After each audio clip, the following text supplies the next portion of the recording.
What's up, guys? How are you doing today? Today I'm going to do a different type of video. I don't have a product in my hand and it's not really a super funny video at all. Actually, I want to give you a story, a true story, a little bit about really the hardest years of my life as a teenager. Now, this is a very motivating story, and it's also kind of a sad story because it's true. But I'm going to talk to you about a time in my life that was at one end it was very dark, but at the other end it was an enlightening experience, and it was the start of my life and progression in my life into adulthood, and part of what kind of made me who I am today. Now, when I was 17 years old, just kind of turned 17 years old. I turned 17 in July, and I was actually kicked out of my house in October. So I was only 17 for 3 months, and my mom actually kicked me out. Now, I'm not mad at my mom over that, certain things happened that basically merited that, and I was just a really bad kid. I was a teenager, I was into drugs, I dropped out of high school at 15 years old, literally, and I was getting arrested. I had a felony charge already. I had a rap sheet, and I was just a terrible, terrible teenager. But I tell you this, bodybuilding was my absolute passion, bodybuilding and powerlifting.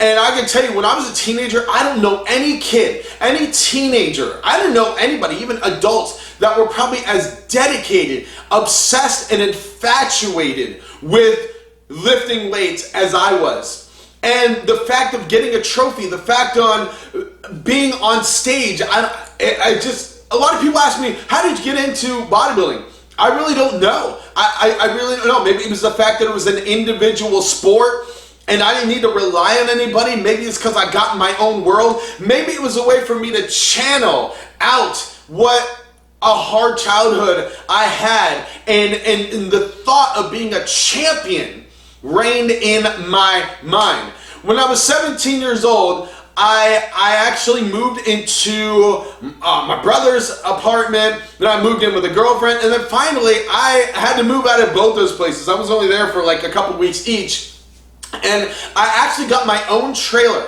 Now here I was, 17 years old, paying rent, paying my own electric bills, living in the tiniest trailer you could ever imagine. I mean, listen, it was so tiny, and it was infested with roaches. There was an air conditioner, a wall air conditioner, that only blew into my little trailer tiny bits of cold air, and it would take like 4 hours to kick in. I remember if someone would come over, they'd be like, how are you living in this? It was so hot. It was such a dark time. I made under $6 an hour, and all I had was a bike. I was in a fast food industry back then as a teenager. I worked at Kentucky Fried Chicken, and I worked at Taco Bell. I had no phone, no pager, no beeper. I had to go to the payphone to talk to anybody, and I didn't have a lot of friends back then. I mean, at all. Other than people I spoke to in the gym.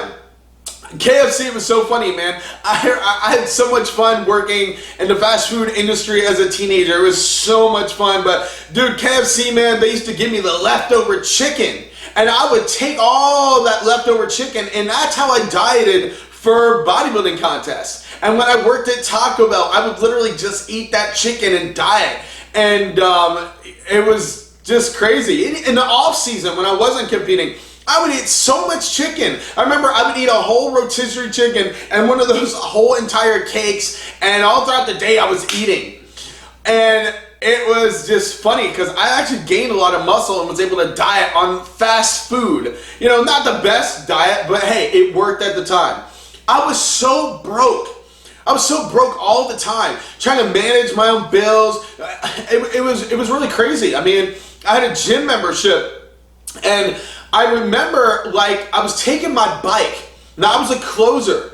I was a closer. That means I would have to go into work at maybe like 3 in the afternoon, and I would have to work till like 4 in the morning, because I would work a lot of times 4-day shifts per week.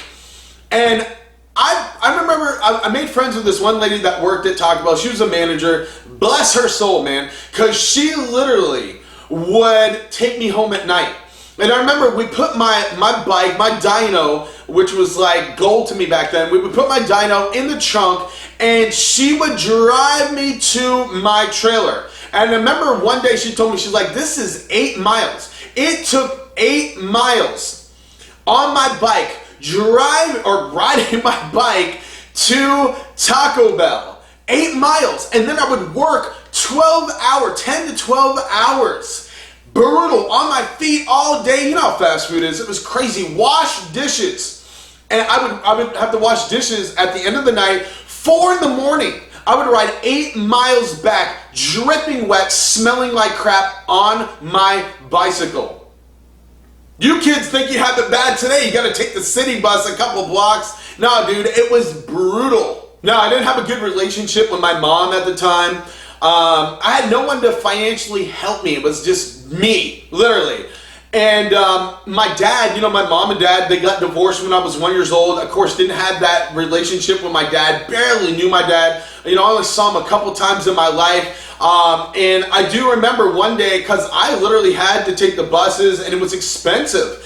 And I called my dad and I said, listen, you got to give me $100. There's a bike shop. I got to get this bike. And he did give me $100, and I bought this sick dyno. My brother helped me out a lot, as far as he would come over and just kind of encourage me, help me out with little things here and there that I needed. But I was just so broke, man. I remember times I was so broke, I was living on rice. And I was living another time on these like 25-cent snack cakes that you would get in the gas station. I was literally so dang broke. I didn't have a car. I didn't have health insurance. I remember I was in the gym and I got injured in the gym. I actually busted my finger so bad doing preacher curls when I went to put the weight back that my finger blew up. Now back then when you're a kid, you don't know anything. I didn't know anything. I didn't know, oh, take acetaminophen, take ibuprofen. No, I suffered. I couldn't sleep because it hurt that bad. No pain relief. I had to go to the emergency room, and that's what you do when you're poor. And they actually had to take like a little laser and drain my finger. It was so bad. Can you actually imagine that throughout all this, I still had a sick 5-day-a-week bodybuilding regimen, powerlifting regimen, and still competed in powerlifting and bodybuilding? To do that, I had to save literally every single penny I could. I had to save my pennies. I had to save a little bit of money.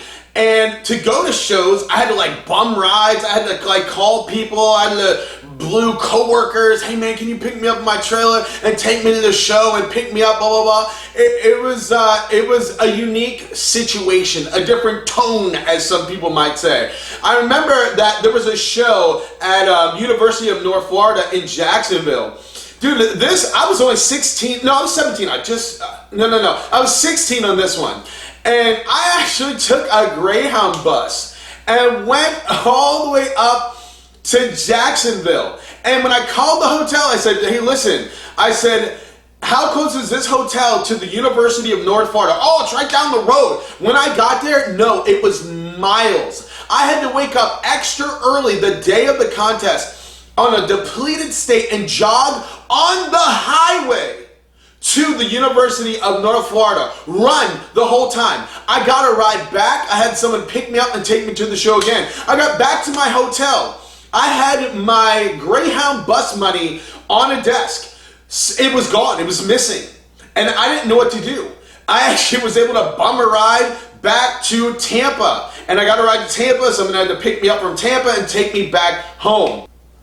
I remember my schedule back then. I would wake up, I would eat oatmeal with baby food, 10 egg whites, and I would ride my bike about 5 miles to the gym, go work out with weights, do more cardio, ride my bike back, eat another meal, ride 8 miles to to Taco Bell.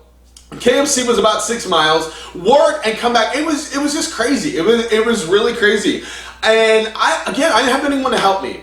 And I remember having to do laundry, and I would have this duffel bag that I stole. It was bad back then.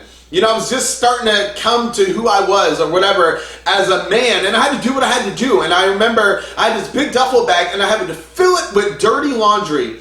And I would tie it to my bike and ride all the way to the laundromat, do my laundry, put it all back in that bag, and ride back home.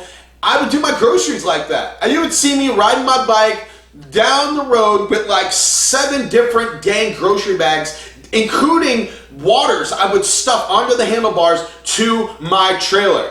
My post-workout shake was not whey protein, it was chocolate milk. It was like $1.50, one of those big old things of chocolate milk. I had 1 pair of shoes.